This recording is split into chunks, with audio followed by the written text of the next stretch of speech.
This quick tutorial is going to show you how you'd apply a stroke to a path in Photoshop. This path will tell the brush you set up to follow it, allowing you to create easy borders from plant and flower brushes, set up and edit small detailed brushes for jewelry and other things like that. So if you're interested in that, keep watching.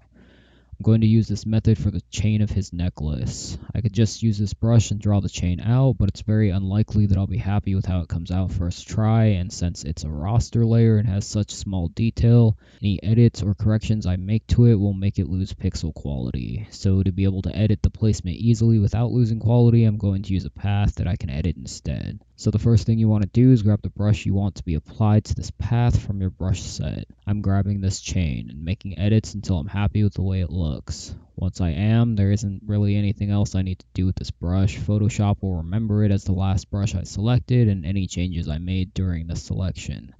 I'm now ready to create a path for this brush to follow. Go over to your pen tool and select it. Make sure the top menu is on path instead of stroke, then start pressing down where you want your pins to be. The pen tool will connect things with pins and straight lines. You can hold down the Alt key and click on a pin to trigger these little guys that'll let you pull them out and around to curve your lines if you wanted to.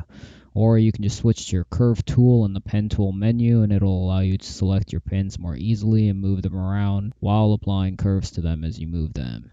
To be honest, having a key command set up to switch between the pen tool and the curve pen tool easily while creating shapes and paths is highly helpful and makes working with them a lot easier if you wanted to do that. Anyway, I'm happy with this placement now, so I'm ready to apply my brush by right-clicking the trigger, the menu, and selecting stroke path.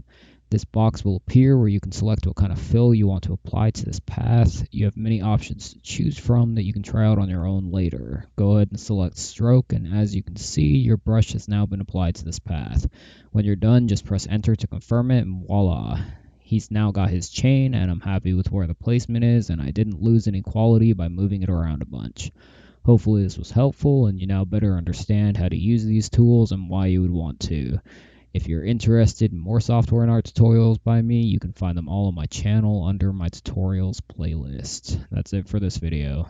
Later.